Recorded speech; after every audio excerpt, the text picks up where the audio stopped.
Kursi pelatih kepala Timnas Indonesia hingga kini masih belum terisi setelah mengakhiri kerjasama dengan Patrick Kluivert. Kini PSSI mengaku tengah menyeleksi 5 nama sebagai pelatih baru Timnas. Siapa saja kandidatnya? Akan kita bahas bersama pengamat sepak bola Muhammad Kusnaini atau yang sering disapa Bungkus. Bungkus, selamat pagi.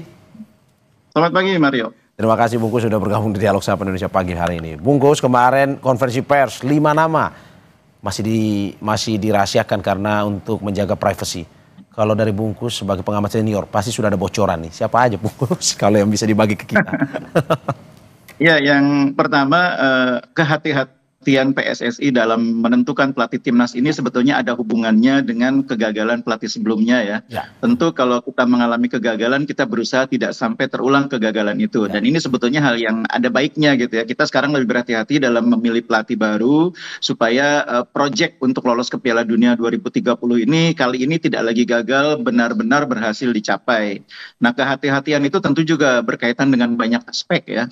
Pertama, karena ini proyeknya kan jangka panjang. Jadi kita butuh pelatih yang tidak sekedar punya nama besar gitu ya, tapi juga punya program yang bagus, punya program yang terukur, terstruktur, sehingga akhirnya nanti kita betul-betul punya timnas yang kuat, yang mampu bersaing di Piala Dunia, kualifikasi Piala Dunia 2030.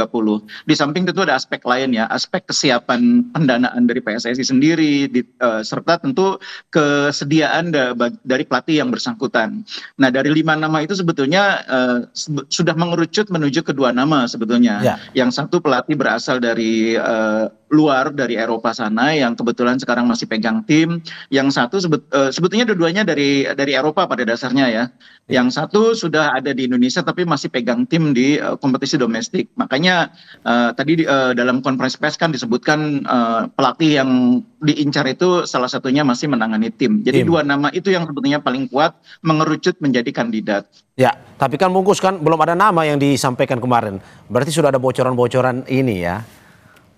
Karena pada dasarnya seperti yang saya sampaikan tadi, pelatih tersebut masih menangani tim ya. Yang satu masih menangani tim di Eropa sana, satu masih menangani tim di kompetisi domestik kita. Nah, tentu tidak elok kalau kontraknya masih berjalan, pelatih yang bersangkutan kemudian sudah disebut-sebut sebagai kandidat pelatih timnas Indonesia. Kalau sampai terjadi seperti itu biasanya dampaknya menjadi kurang positif ya. Bagi pelatih yang bersangkutan tentu menjadi tekanan tersendiri. Kemudian kalau sampai terjadi kegagalan di klubnya, lalu dihubung-hubungkan dengan rencana menangani timnas, itu saya pikir hal yang menjadi dasar kehati-hatian dalam membuka nama pelatih yang bersangkutan. Oke, kalau yang di Indonesia ini pelatih dari Indonesia atau luar, Bungkus? Di Indonesia ini kan sebagian besar pelatih berasal dari luar ya, hanya satu pelatih domestik yaitu pelatih Malut United, selebihnya pelatih dari luar ya. Oke, saya ganti pertanyaan saya. Dari Belanda.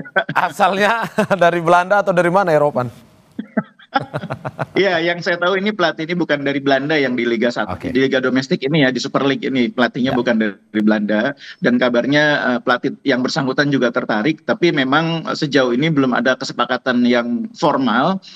Dan ini menurut saya hal yang normal gitu ya, karena pembicaraan mengenai kontrak dengan pelatih yang bersangkutan tentu harus mendapatkan izin juga dari klub yang bersangkutan. Cuma memang kalau untuk kompetisi domestik biasanya sih lebih mudah ya, karena klub itu biasanya kalau untuk timnas itu dengan mudah memberikan dukungan ya bagi klub domestik. Mungkin masalahnya untuk kandidat yang berasal dari Eropa itu tentu akan lebih rumit prosesnya.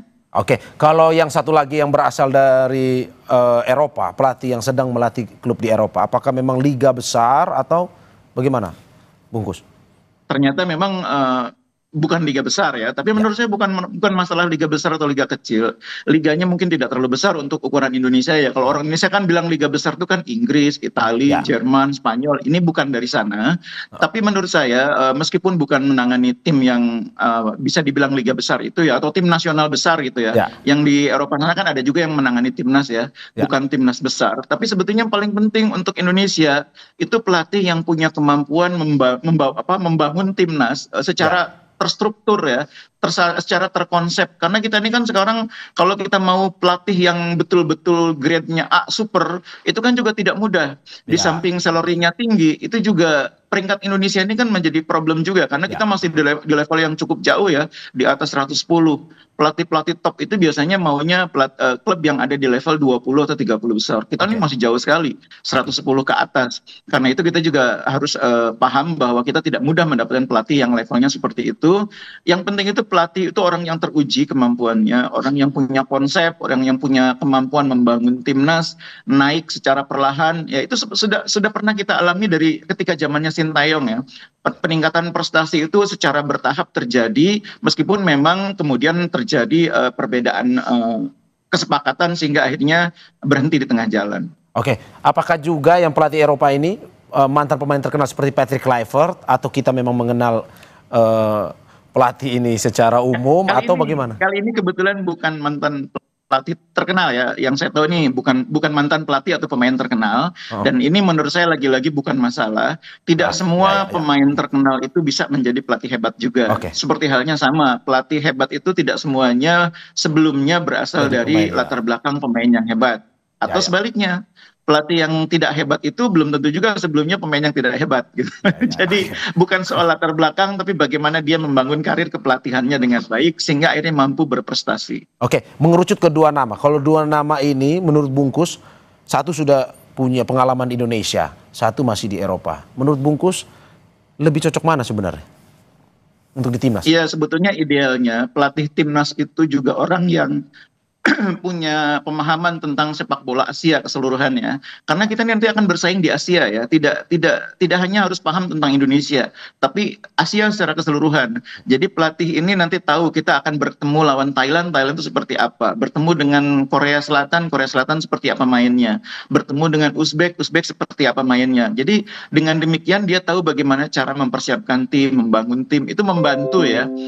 Dan itu menurut saya keuntungan pelatih yang sudah menjadi pelatih yang sekarang berada di liga domestik, karena dia sudah tahu sepak bola Indonesia dan sudah tahu lawan-lawan yang biasa dihadapi oleh tim-tim kita di kompetisi Asia, entah itu di level klub maupun di level tim nasional. Itu kelebihan dia ya. Dan kalau itu bisa kita dapatkan tentu merupakan keuntungan tersendiri. Tapi itu bukan faktor yang paling utama. Yang paling utama itu pelatih ini punya rekam jejak yang bagus dan punya konsep yang bagus untuk membuat timnas ini lebih berprestasi. Itu yang paling utama. Oke, berarti ini karena rame di medsos, Bungkus. Ada 3 nama, Timur Kapadze, Heimir Hallgrímsson, dan Jesus Casas. Berarti tidak tiga-tiganya nih ya? Pelatih yang berasal dari Eropa itu bukan di antara nama-nama tadi ya, tapi pelatih yang juga cukup dikenal sebetulnya di kalangan sepak bola Eropa. Oke, Bungkus, kita lebih ke evaluasi secara besar ya. Karena kemarin beberapa hari yang lalu itu Erick Thohir, Ketum PSSI, mengatakan bahwa pencarian pengganti Kluivert ini harus dilakukan secara hati-hati. Apakah ini mau belajar dari pengalaman sebelumnya ketika menggantikan Kluivert dengan menggantikan STY dengan Kluivert? Ya itu yang saya bilang tadi di awal bahwa kita belajar dari kekeliruan ketika memilih pelatih pengganti Sintayong. Dasarnya itu terutama karena soal komunikasi, dasarnya itu soal kemampuan mendatangkan pemain diaspora, karena latar belakang kebintangannya dihormati pemain, itu ternyata tidak efektif juga untuk membuat timnas lebih berprestasi ya. Pada akhirnya tetap soal kualitas kepelatihan juga yang menjadi penentu ya, dan itu yang membuat kita sekarang lebih hati-hati. Nah, satu yang juga harus dipahami oleh publik bahwa tidak hanya Indonesia yang mengalami persoalan belum punya pelatih ya. Negara lain sebesar Tiongkok pun saat ini nggak punya pelatih juga. Sesudah mereka tidak lolos ke Piala Dunia, Tiongkok juga sampai sekarang masih cari pelatih. Dan agak mirip juga sekarang pemikiran yang terjadi di Tiongkok itu. Federasi Sepak Bola Tiongkok tuh berpikir sepertinya mereka akan menggunakan pelatih domestik yang punya pemahaman tentang sepak bola domestik dan sepak bola Asia. Makanya sekarang mereka mengincar pelatih yang berasal dari kompetisi domestik. Nah, karena masih menangani tim domestik, maka akhirnya Federasi Sepak Bola Tiongkok masih menunggu nih sampai kompetisi selesai sebelum memutuskan menunjuk pelatih yang baru. Makanya kemarin di matchday FIFA bulan November, Tiongkok kan juga tidak menggelar pertandingan internasional friendly, yaitu karena problem yang sama dengan Indonesia, belum punya pelatih definitif. Oke, terima kasih Bungkus atas apa yang disampaikan. Semoga memang memberikan masukan ya, seperti yang dibilang tadi bahwa ya harus lebih hati-hati dalam mencari pengganti pelatih Kluivert, terutama pelatih timnas senior ini untuk perkembangan timnas kita ke depan. Terima kasih sekali lagi pengamat sepak bola Muhammad Kusneni atas apa yang disampaikan.